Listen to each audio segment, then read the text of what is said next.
Hello, and welcome all to another episode of the Spooky Horror Show podcast. I'm your host, Sean, joined again by Anthony. Today, we're going to be talking about the 2025 video game adaptation of Until Dawn. But before all that, remember, if you'd like to support us, if you're watching on YouTube, like, subscribe, leave a comment. All of that helps us with the YouTube algorithm and engagement. The video version is also available on Spotify, where you could follow us, rate us, and leave a comment. The audio version is also available everywhere, so you can follow us and rate us on platform of your choosing. Links for everything are in the description below. Now that all of that's out of the way, Anthony, how have you been? Okay-ish. Life sucks. I don't really know. It's only getting worse. What the hell was that? It's only getting worse, literally. It has not gotten better in micro instances or anything. No. So it's gotten so bad. I now have a second job. Yeah. Is that at least like working out? Are you making like? I don't know. I'm just making whatever it is that I get. It's just I need the money, so it is. I usually do. I just don't refuse things. I just take everyone. I got to take what I can get. Yeah. And on top of that, when you first start out doing it, though, like they really do have a goal for you to do. Like you gotta I guess basically you have to always do it if you want to get to better things. You know what I mean?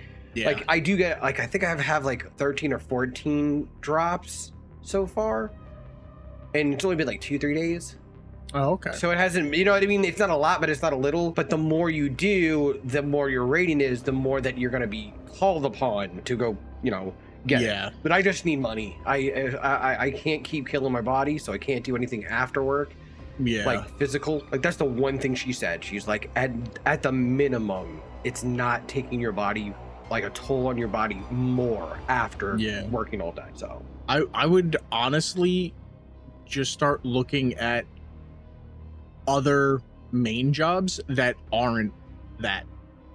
Yeah, I know. I have, because like I've as close I've to been my telling you forever, your body is just falling the fuck apart, and it should not be falling apart like that. No, I'm only 40. Like it really shouldn't be this fucking early that this is happening. Well, I went from the whole EMT, and that was like kills your body too, just lifting all those people, and then I went to this, so it was like fuck me, Yeah, because years of skating as a kid, and then when you were a kid, you did drugs and. But end of June, we are going to Universal Studios in Florida, which is a great time to go, as hurricane season is kicking up, and now because Trump is a fucking douchebag and trying to exert his taco, and trying to exert his little dick energy power, the protests on ICE and all of his bullshit is heading towards Florida, and DeSantis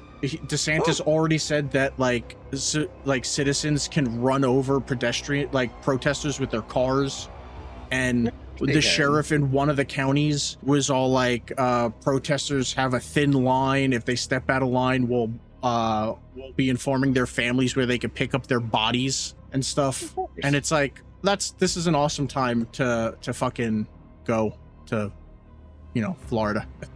But we still picked a kind of bad time to go, because if we waited until August, Halloween Horror Nights would be open, and so far they restarted. Yeah, that's when they started. They've already announced 2 houses. Have you heard?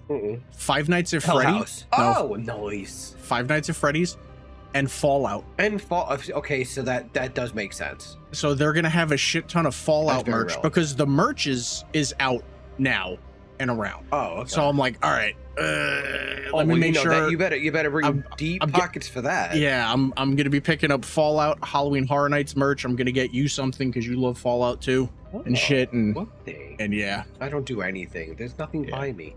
It's the wasteland. No, a shirt out here. It really is. Shirt. A Fallout shirt. I know, but there's nothing for me to do. Yeah, I go to my mall, and there's only 3 stores that are open. Nah, you have to wait for the horror fests that come around, because there's always one in. There's always Cherry, one New in Jersey, or, dude, do you know how far Cherry, New Jersey is from me? That is wigging out. I don't know what's going on with that camera. I don't know. Bro, Cherry Hill is not close to me. Oh, I know. Do you suddenly think like all the times I drive to Dallas that it's like close? No, But It's it's like, not no, close to me right now.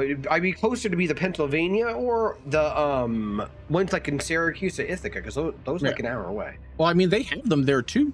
So That's what I mean. yeah. So you just wait and you go to do And I shit gotta like find that. there's definitely this haunted stuff, definitely in Pennsylvania, and like we Oh, straddle like the absolutely. line with them. So I know there's got to be a place you can like go. Yeah. But you ready for some production facts? This should be good because it's a relatively new movie. The live-action adaptation of Until Dawn was announced to be in development by Screen Gems and PlayStation Productions in January of 2024, with David F. Sandberg attached to direct, and Gary, I believe his last name is Dauberman. He wrote the screenplay from a previous draft written by Blair Butler. Now, when I heard the name, I was like, that sounds super familiar. Sounds familiar, yeah. She was on G4's Attack of the Show and X-Play.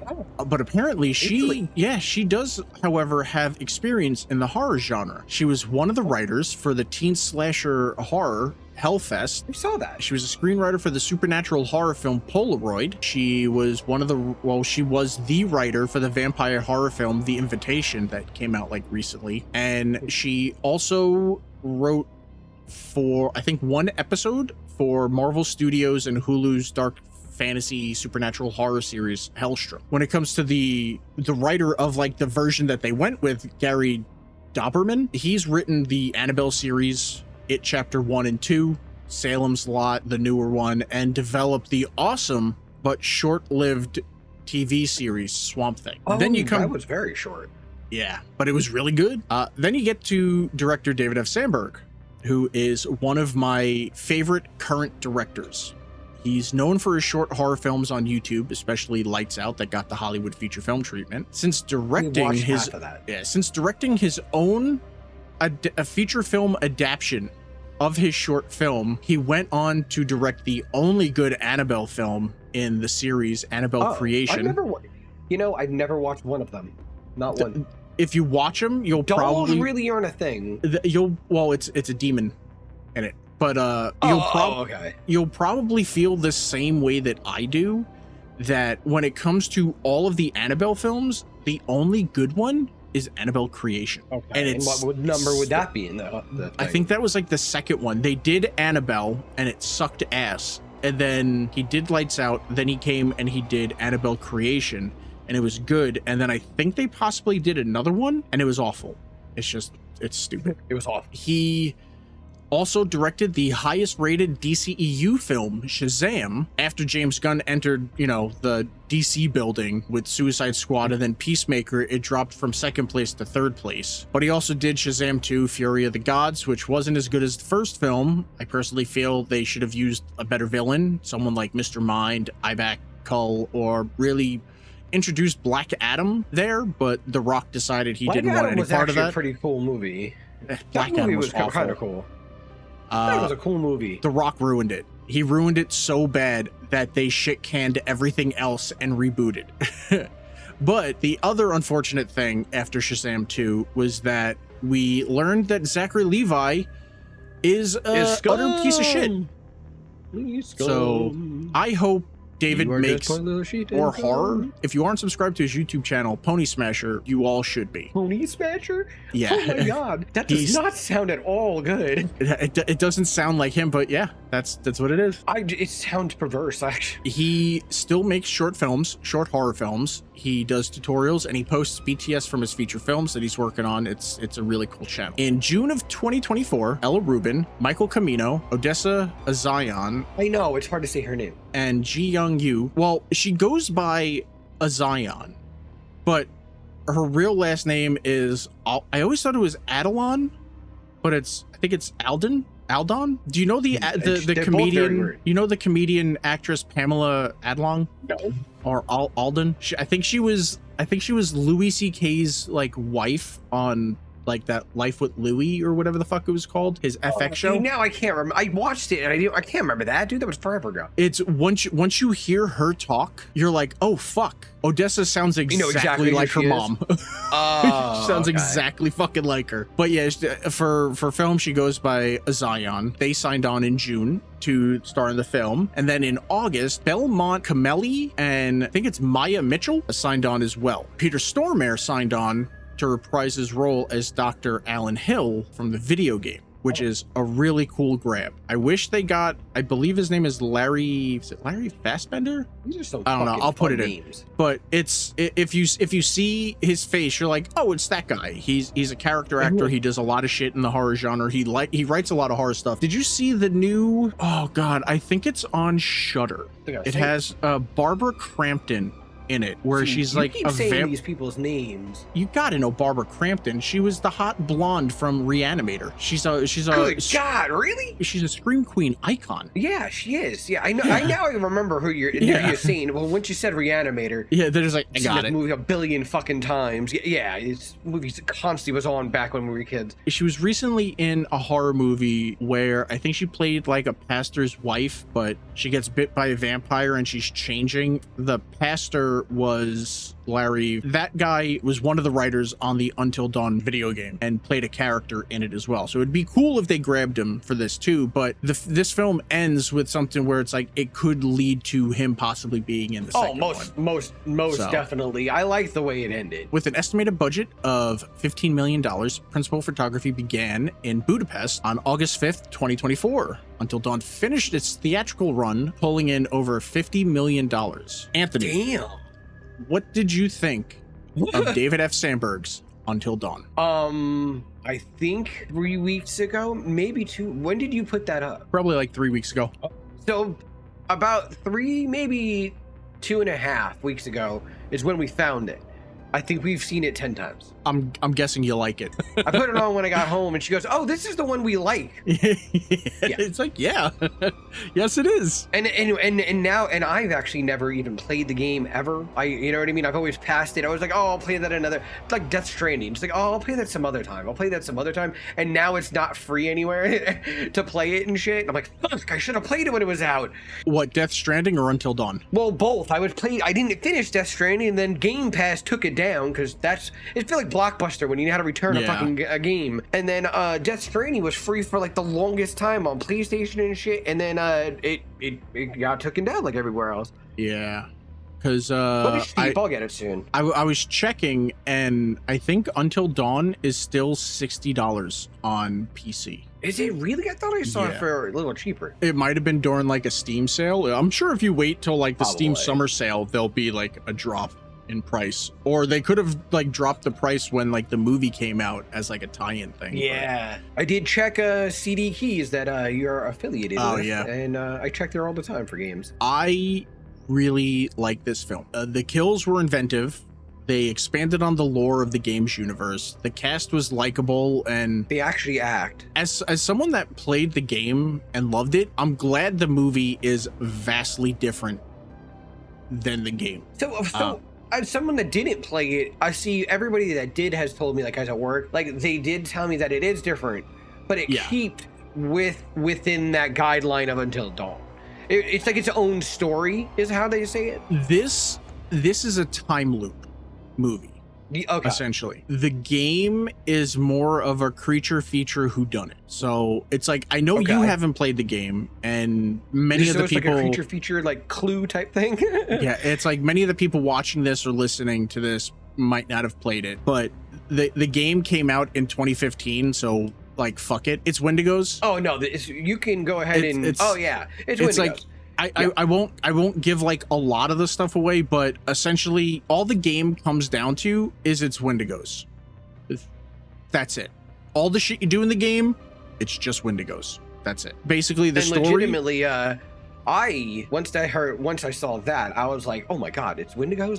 Fallout. I'm like, I know the lore about Wendigos. This is awesome. So basically, the game story is 5 friends go on their annual winter holiday getaway with their rich friends Rami Malek and his twin sisters to their mountain lodge, where the cunt of the group gets everyone to play a prank on one of the owners of the house, who is also a friend in the group. And then tragedy happens that night, and then a year later the group gets back together at the same location to like reminisce and stuff, and to kind of, I guess, move on, and then people start dying. I think there was like, so like it sounded like so unremorseful, and people died.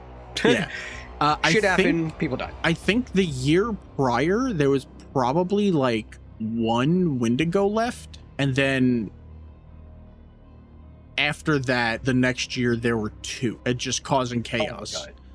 So, you know, with this, it's clearly not that, because it's a time loop. Peter Stormare's character of Dr. Hill, he comes into play as Rami Malek's character, psychologist or therapist. I don't fucking remember. I thought it was like a trauma expert or something like that. Yeah, and like really only comes in during the end of chapters as like interstitials. Like it's just like him talking to you, and it's like you choose stuff, and it like makes things creepier and stuff. Like, oh, what are you more scared of? Like scarecrows or rats? And then whatever you choose, like I think it was like the next thing you do, there's like more of that. So it's like, that's it. The game never really fully explains anything. It really just is a group of friends at the wrong place at the wrong time. So I like that this group has to figure out the rules of what's going on. My only complaint was I've seen reviewers praise Ji Young's performance, saying she's the only one to have a proper storyline play out.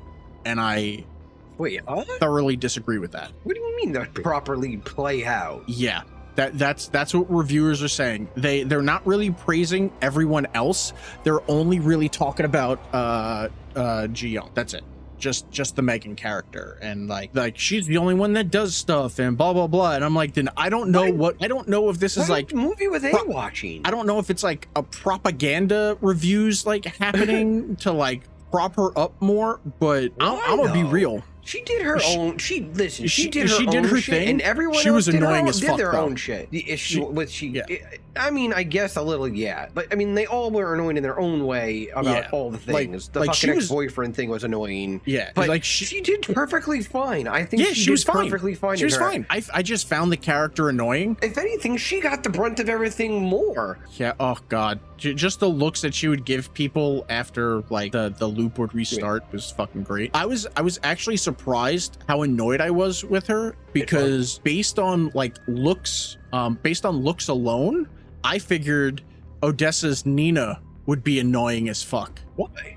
Just based on like looks, I've never been around someone that looks like her or has a vibe like her that wasn't just completely intolerable. My God.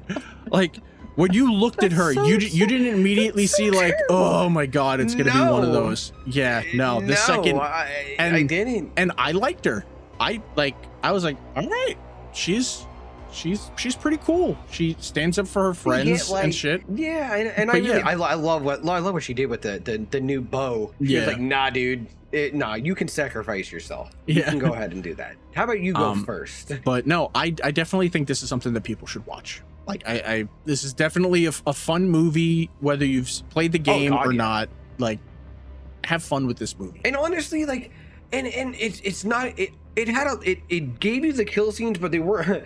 Okay, one of the ways they die is actually really graphic. It was to the point where I was like, hey, Travis, listen. So what's coming up next for this death thing is this is going to happen. And it is kind of graphic. I just want to warn you. He's like, oh, okay, but that's no big deal, Dad. I was like, I'm just telling you because I think I was walking down the stairs or something, and that scene was the one that happened. I go, what the fuck just happened? It caught me off guard so bad. But all right, let's get into some plot. That's how good it is. The film opens with a woman we'll find out later is Melanie, trying to escape from an underground area being chased by a gross monster. We'll also find out later that gross monster is a Wendigo. She manages to dig her way up, and thinking she's finally free, she's greeted by the Psycho, which is in the game version of Until Dawn. While begging for her life, saying she can't die again, he slams his sickle down into, or we're presuming, her face, and then we get the title card. In all of David's films, he has these dope like title card transitions, like having the falling sand of the hourglass transition into the road that the group is driving on, and it's such placement. It's so good, and he's done shit like that in his other movies, and it's like fuck, because you know, if you watch his YouTube channel, you see that like when it comes to like special effects for all of his like short films and everything, he does it all himself. Like he'll learn the programs to do it himself.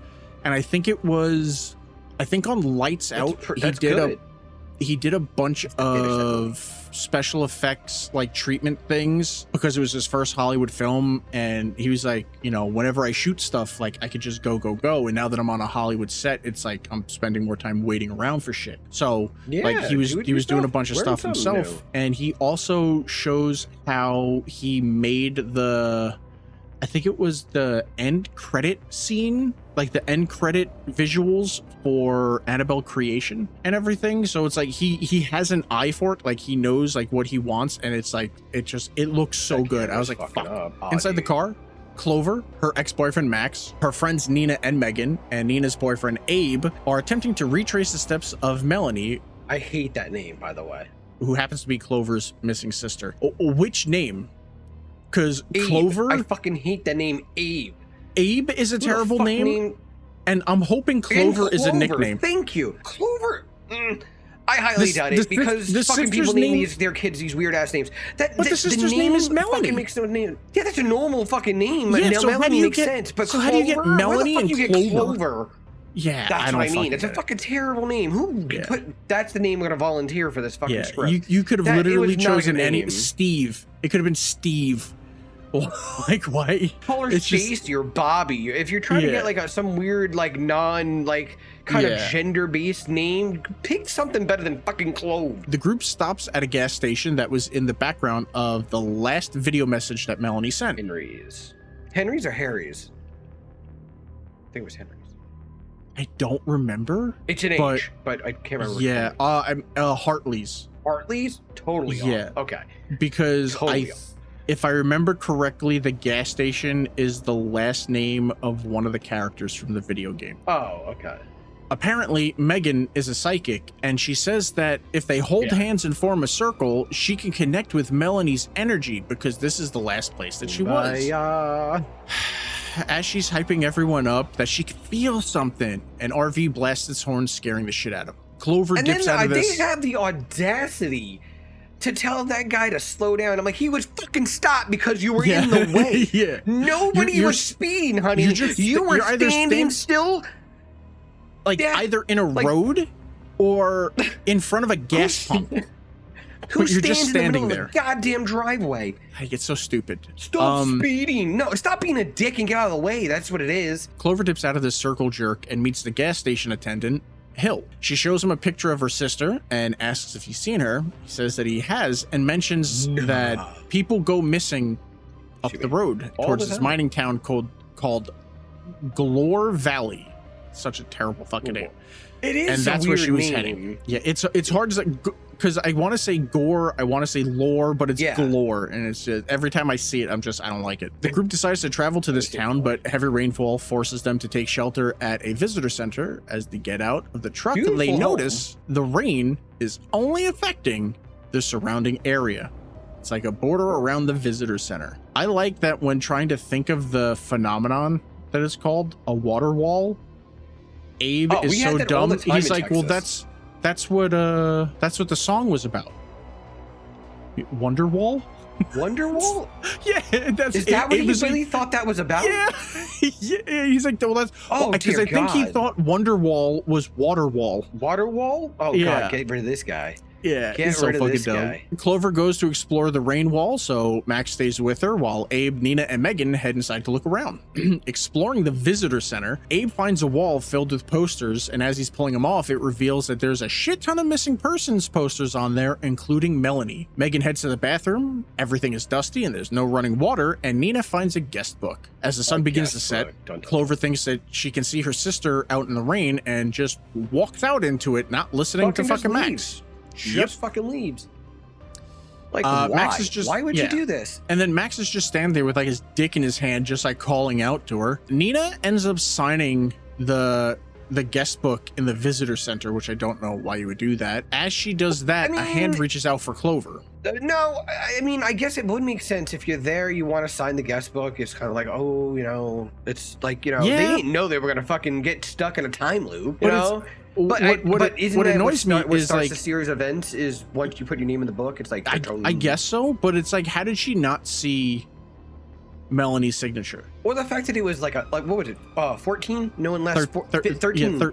13. You know, there was 13 times that she wrote it. Like, that's not just Like, you can't lose that in a bunch of signatures because every signature would be different, length and all that. The same name, you're going to notice, why is that all? Oh, wait, that's the same name. Yeah. It's not going to look normal. Yeah, so Nina signs the book, and as she's signing the book, a hand reaches out for Clover, but it's revealed that it's Max's hand reaching out, and Clover was like barely inside the rain wall. After signing the book, Nina finds Melanie's name signed multiple times in the guest book. Abe gets Megan and Nina and shows them the missing person wall. Nina tells them that she found something as well, and when they go back to the main room, Clover is already looking at Mel's signatures. They hear a noise outside. Abe's truck is missing. When they go outside, they find Abe's truck is on the other side of the rain wall, revving its engine at them. Fucking...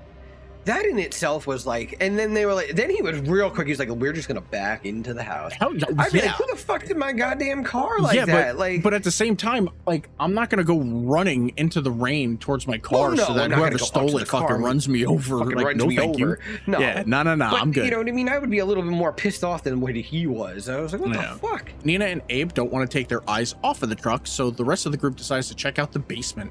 While exploring the basement, the group finds another house underneath the visitor center because all the windows were underground. They find some knickknacks and papers and a CB radio.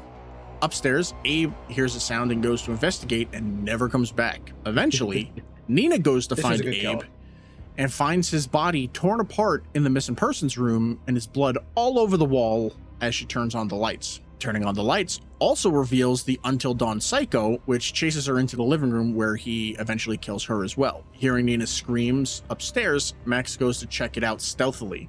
Surprisingly, this is one of those things where it's like usually in a horror movie, you'd like go upstairs and like trip and alert the fucking guy. But no, he manages to get up there, see that, and then fucking get downstairs and be like, fucking hide. So Max heads downstairs, telling the girls to hide. The psycho makes his way downstairs, and Max gets to jump on him and smashes a chair over his head to no effect. The psycho takes a part of the broken chair and jams it through Max's eye socket, killing him. I want to know, this is going to sound really weird. I want to know if the amount of eyeballs that get pulled out in movies when they get stabbed, I want to know if they would really pull out that easily. Is that something you want to test? No, like I said, it's gonna sound weird. I don't know, but it's just they make it such a like cliche an easy thing to do. You know what I mean? Because that's an easy effect. You really can make that easily. You know what I mean? Yeah. Anything you can make into an eyeball, you can make anything into a gooey, substance coming out. He ends up finding Megan hiding in a closet, and he begins to bash her face into the ground as she cries out for Clover's help, while Clover just hides in the darkness. Waiting until Megan is clearly dead, she jumps onto the psycho, stabbing him, I believe in the neck, and then running away. Outside, she sees Mel again, and as she calls out, the psycho stabs her in the back with a sickle. Now with everyone dead, the group awakens on the first night with a new signature in the book, and the missing poster board now has their photos on it. They also remember everything from the previous night. Which is cool. And have the damage to their bodies where they were injured. That isn't cool though.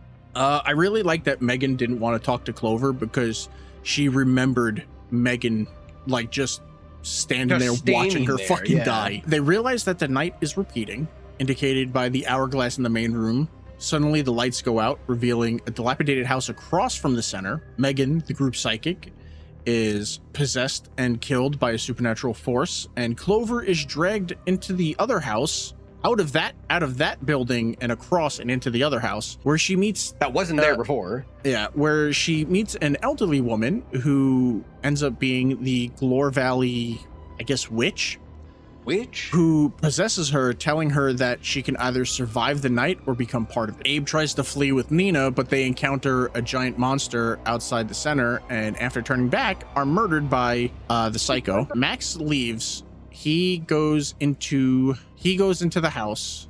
I think at this, just before that, before Max like runs out and Nina and Abe like go out to the thing, Abe tries to stop Max from going by being like, do you think that's gonna make her like love you all of a sudden? Yeah. And he also fucking said that he broke up with her and shit, and it kind of sounds a little it's like, wow, you're a fucking dick. So Max leaves to go do that, and Nina's all like, why would you say that? He's like, it's something you would say. And Nina's like, but he knows I don't mean it. That's the Yeah. difference. And you're like isn't he like the new guy in the group? Why would you really think that this would be this really isn't going to help you? She has like a 6-month limit, I think, on the guys that she dates, or 3 month, I don't know, and they've been dating for 3 months. So while inside the house, the other house, Max is looking for Clover and doesn't find her, but Clover finds him, and she's wearing like a creepy fucking mask. She kills him and then goes outside where she's run over and dies. The night begins anew. The group realizes now that they're in a time loop with only 13 deaths. You have 13 chances before shit apparently goes bad. They decide to barricade themselves in the bathroom and try to survive the night. Thirsty, Abe goes to the sink to get water. Megan tells him there's no water, and then suddenly dirty ass water starts pouring out. Abe chugs a bunch of this water. Never. I don't give a flying fuck if I was that thirsty. After that brown poo-poo water came out that shit, I would have been like, I am good, sir. I have to survive until the dawn. Morning? I could go without drinking water for like 12 hours. I would drink my piss before I drank that shit. At least I know my shit would be sterile. Yeah. Abe chugs the water. Nasty. Abe chugs the water, and then he starts passing it around, so everyone drinks up. Abe starts coughing up blood, and he tries to hide it until he eventually cannot hide all his coughing and blood chunks coming up. And then he explodes. But he does go boom. This freaks everyone out, as it obviously fucking would. At this moment, and we have to talk about, watch the scene closely, guys. It is a masterpiece in exploding human meat. Yeah. Because you really do see it. It really is. It really just the whole scene. You see like a giant pop of the skin and shit, and it actually looks good. It doesn't look like a crap ass CGI shit. Like they used real I would effects. totally put a clip of the explosions in the video, but I'm so sure that YouTube would demonetize it. It looks that good. Yeah, we'd be in trouble with that. Nina ends up exploding next as the rest run out of the room. Megan's leg explodes and she crawls towards Clover and Max. Why did her limbs I said it says my kid. I was like, why is that the only one that the limbs went first? Because I think she possibly got the water on her too. Because you don't have to just ingest it. That's what I said too. Because when people didn't she drink? Yeah, she drank it, but she took I think she took like a sip. But then Nina and Max blew up on her. I think she was like the next one closest, so she got it on. Because so Megan dies a very slow explodey death, and then very slow explodey death.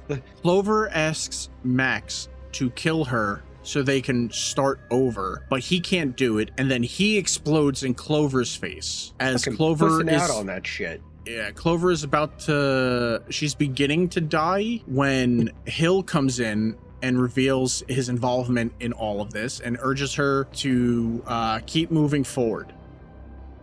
You can't beat the night if you just sit still. Yeah, you have to keep moving forward. So starting the night again, Clover vows to uncover the truth about Hill and Melanie and searches the basement. They find a map of the city and Dr. Hill's ID card. So they realize that they're probably because of the mining underneath the town that was going on, that the visitor center is not that far from the sanatorium that Dr. Hill was working at. And in the game, Rami Malek's character and his two sisters, their family, because I think the mountain ends up being called like Washington Mountain or something like that. I don't fully remember, but their last name is Washington. And the whole thing is it was a mining town. All this stuff happened. They awoke some spirit, some ancient Native American spirit of the Wendigo that was killing a bunch of people and doing all this stuff. And then Rami Malek's came there to test them. Relatives bought the mountain and built their lodge and stuff, but the sanatorium, whatever the fuck it's called, that was still kind of there, and all this stuff, and that's why the Wendigo was able to get to them, because it was in the mountains. So it's it's all part of that. Over the radio, Hill tells them that one has to die to save the rest. I call bullshit. That's never how it works. But Clover tells him She wants to meet him in person and agrees to meet her alone in the woods. The group knows this isn't a good idea, but Clover runs out of the house anyway. Of course. And goes to the meeting spot. As she gets there, I thought she was standing still. Apparently she was actually still walking and steps on a bear trap and is then pulled underground.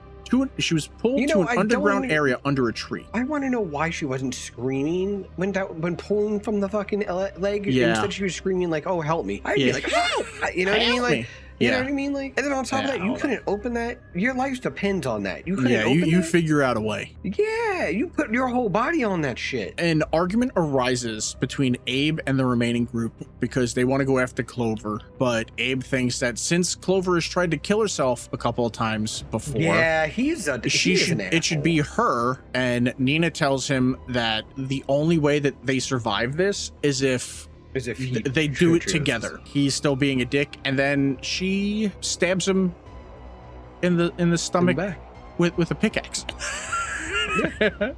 It's like, it's fine. Right, we'll just restart the night. It's fine. We have plenty of nights. It's okay. You know, we're gonna push that reset button real quick. We're good. Max and Megan leave to go search for Clover in the woods, and Nina decides to stay with Abe until everything happens. Eventually the psycho comes in, kills Nina, and then eventually kills Abe. While in the woods, Max and Megan are chased by Wendigos. Megan trips and lands on a skylight that is starting to crack, and Max, instead of leaving her, tells her to slowly reach out and take his hand, and he'll pull her off. As she reaches for his hand and is about to grab it, a Wendigo jumps on top of her. The glass gives way, dropping them into the building below. Megan is still alive, and the Wendigo drags her off into the darkness. There's no getting Megan back. She's eventually going to die, so let's move on with the rest of the night. Yeah. So Max runs, still looking for Clover, and they bump into each other because Clover apparently at some point got herself free, but they didn't see it necessary to show her, like... Let us know. Getting free or what took her or, like, Wait. Wait, Clover? Clover. Free from where? The bear trap? Yeah. No, the Max guy got her. I thought they bumped into each other. No. He went back and got her. He actually ended up he first tries to get it off of her. He fucks up and then he slams back on her foot. Oh, okay. And then he does it again. And then that's when you see Mel as a Wendigo comes from the hole. So and then he puts the bear trap on her head. Yeah, because it's like, how does she get out from underneath the tree? And then you see Mel later. Yeah, that's what I mean. And then you see Mel. That's what I mean. I have no idea. They don't tell you that. So it's like she got out, but she still has the fucking bear trap on her fucking foot. You know? Yeah. So it's like, was it Mel that pulled her underground? Like we don't know. Because we don't know what the fuck happened in there. But they run. They end up seeing Melanie, so they go and they hide. While hiding from Mel, Clover, heartbroken, tells Max to kill her so they can start the night over again, learn more, and survive. Now that they know that, like, there's no getting Mel, it's like they don't need to focus on that. They can just focus on themselves. Yeah, we gotta rethink this, and we're gonna come at it differently. So Max finally nuts up and slits her throat. He then drinks some of the water and explodes while cursing at Melanie. Looking for answers, the next same day, the group discovers that Glore Valley sank into the ground after a mining disaster, killing hundreds, and that Hill was brought in to act as a therapist to the survivors. It's all coming together. They find a VHS tape showing that those trapped at the center turned into Wendigos after being killed on the 13th night. Now, this is where they take some liberties, or possibly not, because... What do you mean? That's not how it is in the game? To turn into a Wendigo in lore and even in the video game, you have to eat human flesh. Yeah.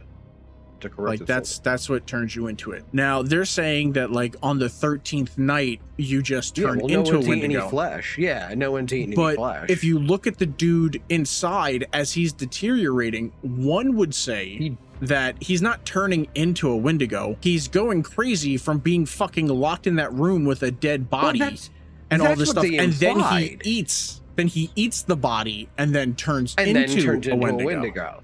Yeah, but that's not how they present it, though. So it's like that's a little bit where it's like, I don't fucking know. The group attempts to find Hill. They end up going through several nights of repeatedly being murdered by various creatures. We get a flashback that shows Melanie leaving Clover after their mother's death and following an argument, which like still haunts Clover.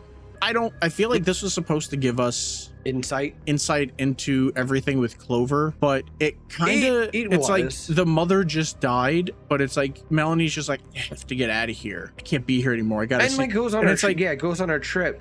It's she she comes across as just like an entitled bitch. It does. It seems weird, and leaves her sister there to fucking deal with all of it. Yeah, to deal with everything with the mom and the house and all that stuff. It's like, was the mom a bitch? And like, yeah, it makes you question, right? Like, if we had more of that information, it would probably make a little bit more sense. But this is just like Melanie being like, I want to go to New York City. Yeah.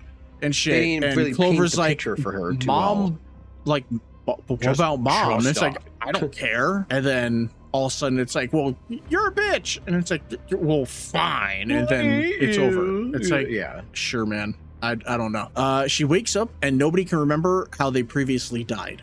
The group's bodies are too far along, deteriorating into Wendigos, but the guest book says that they're on their 13th night. Since they can't find notes that they could have possibly left, Abe remembers that he was recording stuff on his phone the first time they entered the visitor center. When they look through his phone, they realize that they've taken so much trauma that they can't even, and they're deteriorating so much, they can't even remember how much shit has been going on. Going down, yeah. They're starting to not lose memory, but kind of. Yeah, and they realize that they're on their 13th night. One of the videos that they show that's really cool is that worm in Clover's face. Yeah, that was dope, and I'm pretty sure all of that was done in camera. There was like some special effects stuff for like it moving and doing that, but like the rig with the worm in her face, like that was on her. They do like the turn away because it's like there, and then she turns, do the makeup and everything, and then boom, it's like there again. So it's like the little things like that, like all that's like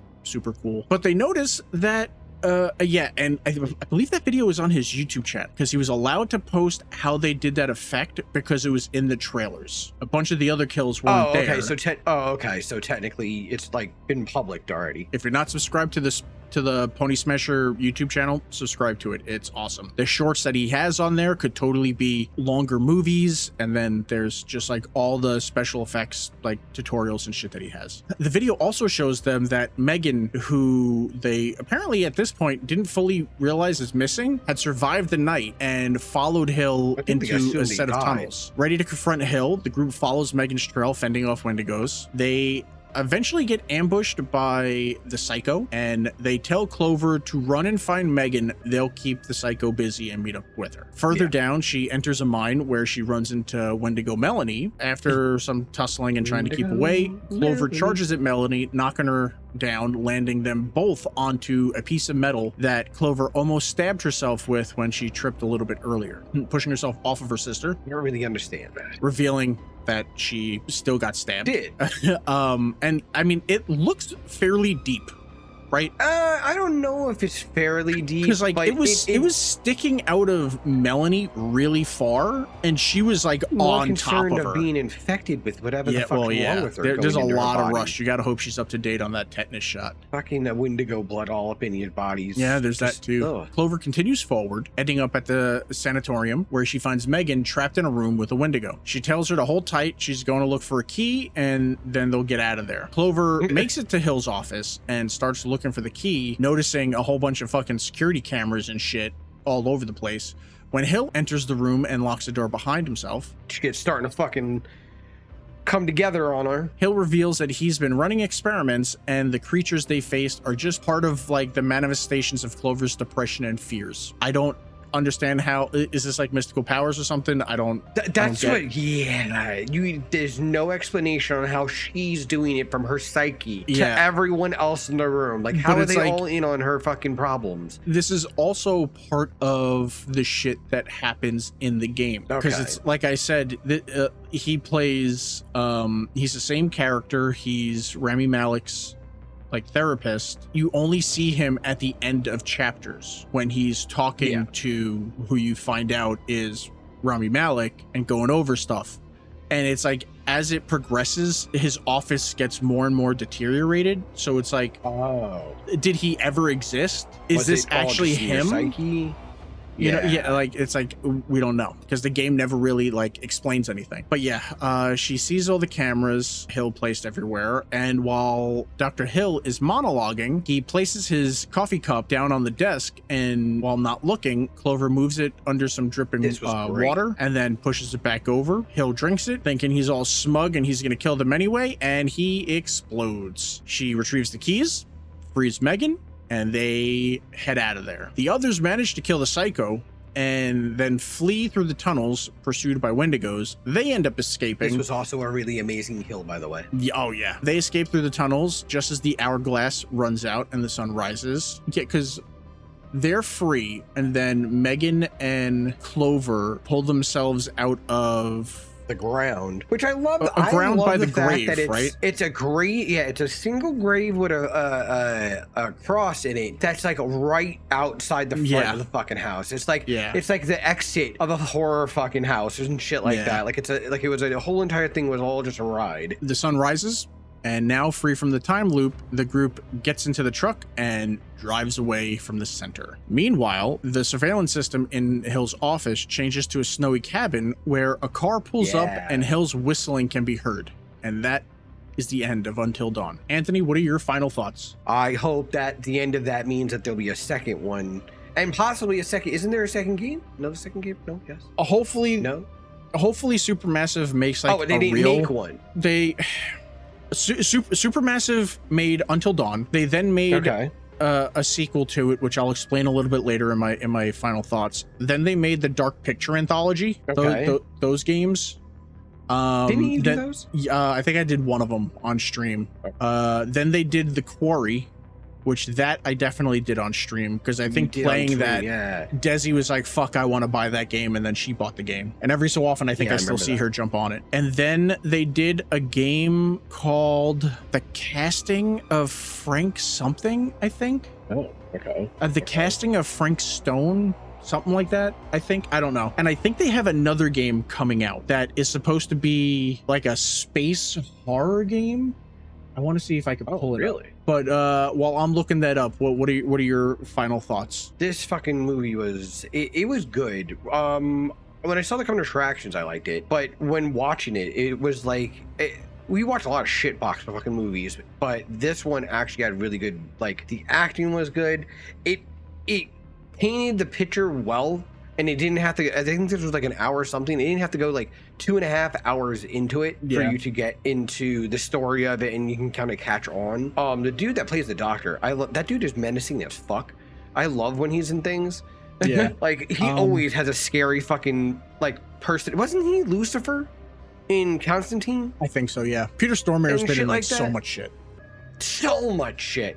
Day Shift he was. And then the other actors, I know Max is from something else I have seen.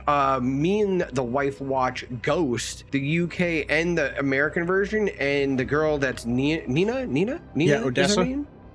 Odessa, she's in there. She's one of the ghosts that's in the American version. So we're like, oh shit, that's another thing we've seen her from. So it's a pretty rounded cast too. Clover, I believe I just saw her in something. I think it's, was it, the girl that is in fucking Terrifier could have played that role. She was in, tell me when you see her, I'm like, oh, wait a minute, she would have been perfect for it. She was in Fear Street Prom Queen. Oh, I don't want to get into Clover. I don't want to get into that one. I think she was the one that died in the bathroom. Oh, okay. Yeah, we watched the prom thing. We'll get into it to a different video. It's like, I liked it. I just, when you did the first one and it's like 3 parts to tell like a story, and then it's like with the next one, it's like it's just going to be a single film. It's like, you can't do that. It's a standalone. You can't do that. It was so confusing. I was like, wait a minute. We had like a structure going here. I was expecting to see the cast back, and because you see the same people for like 3 different movies, and it just got better and better, and then it was like, no, this is a whole different fucking scenario. Like, they also did Little Nightmares 2 Enhanced Edition, and they're doing Little Nightmares 3.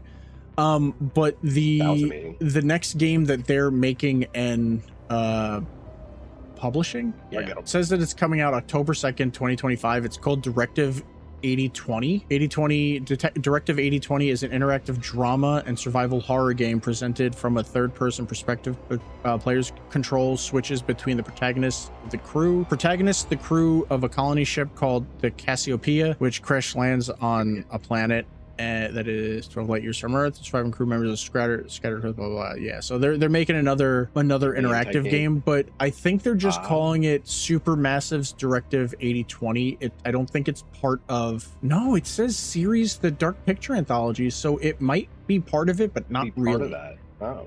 But I don't know. Like I said earlier, I really like this movie, and it's not just because I'm a huge fan of David F. Sandberg and his work, especially in the horror genre. The cast was like extremely likable, where I didn't want any of them to die. I know that's like super weird. Everybody to survive.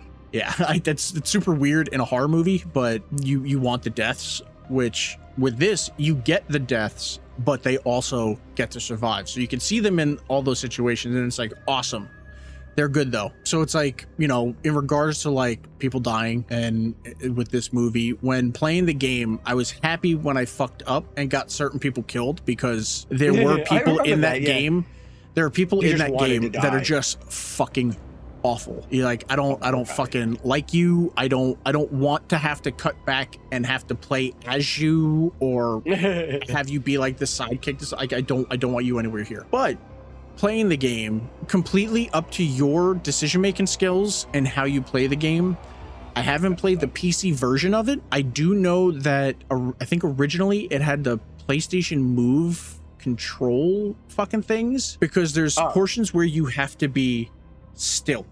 You can't fucking move. Oh, okay. So the motion control for that would fuck up. And then when they didn't have to do that and moved to the controller, the PlayStation controllers have the gyroscope or fucking accelerometer or whatever. So it's like, and you can keep your controller still.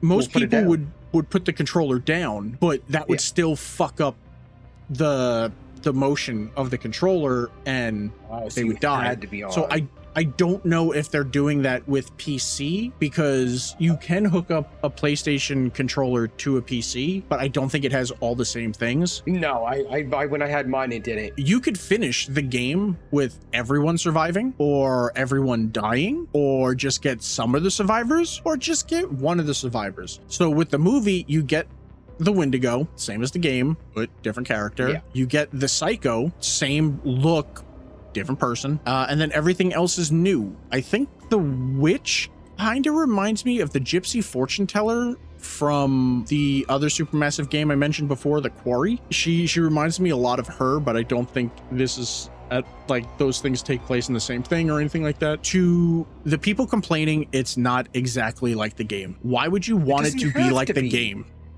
Just play the game. First off, you can't do it like the game if the game is a decision-making game. Yeah, like you wouldn't be watching your game. You know what I mean? Yeah, you can't do that. It's made in its own just like world and decisions. If you don't want to play the game, watch someone else play the game. Don't want to watch someone else play the game? Watch a supercut of the cutscenes. There you go. Yeah, you're gonna get the exact same story. Tie them all together. And even if they decided to make the movie exactly like the game, you people would not be fucking happy with the cast that they got, because they wouldn't be the same fucking characters and the actors aren't the same. Guess what? They can't get the original cast to reprise their role because they're fucking old now. That game was 10 years ago.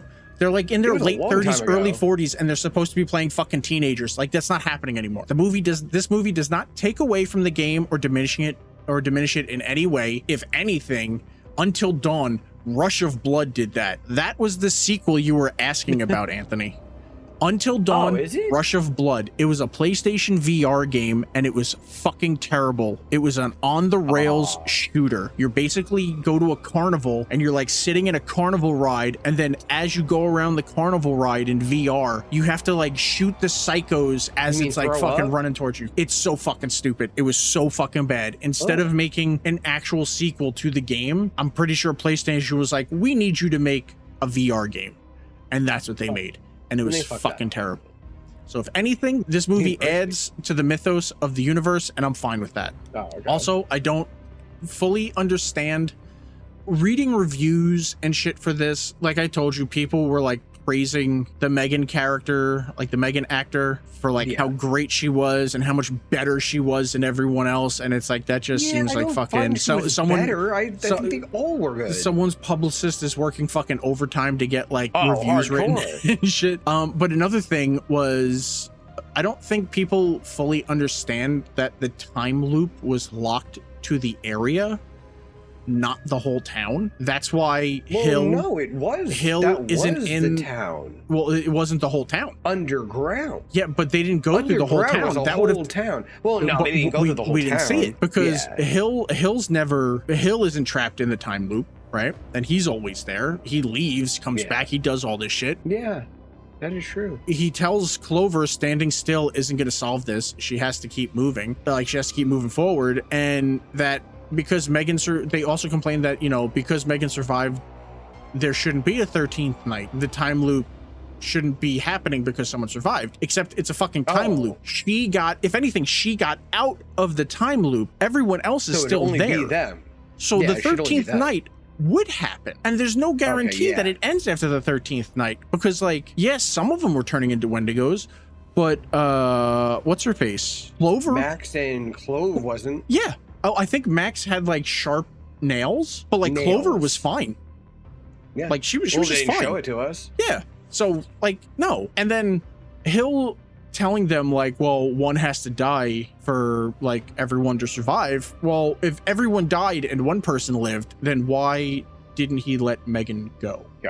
Like you can't trust all that. You have to basically escape the area of effect, and if the sun rises, you're good. You go back in when the sun's up, you get your car, and then you dip the fuck out before the sun goes back down. That's all that you got to do. That's why it's like they got up, they were outside, the sun was up. It's like, oh, awesome. And then they got in the truck and they fucking drove away. Because I'm sure if they just stayed there at night, that thing would have turned again at dusk, and then it would have started all over. They'd be fucked again. So it's like, no. It's stop complaining. It's a fucking movie. It's a fun little fucking horror movie. For me, this is a 4 out of 5. Yes, 4 out of 5. I would definitely do that. That is it for today's Spooky Horror Show podcast. Next, we might be doing Hell House LLC Origins. I have to watch it again. You still have to give me a list of the movies that you'd want to cover, because right now it's just a list of movies that like I put up. Yeah, you're more into able to find that stuff, like the foreign films, more than me. I gotta really. Well, I just Google films. Like I think there's a movie that's supposedly coming out. It might be out now. I think it's called Raw File or Raw Files. It's a found footage horror film, and people say it's like pretty dark. I don't know where it is, or if it's just available on DVD or something. But yeah, figure we need to start covering more of the Hell House movies, since Lineage is coming out October of this year. But yeah, that's it. Make sure to follow us on all of the social medias. I'll put all that up now, and we will see all of you next time. Bye. Laters.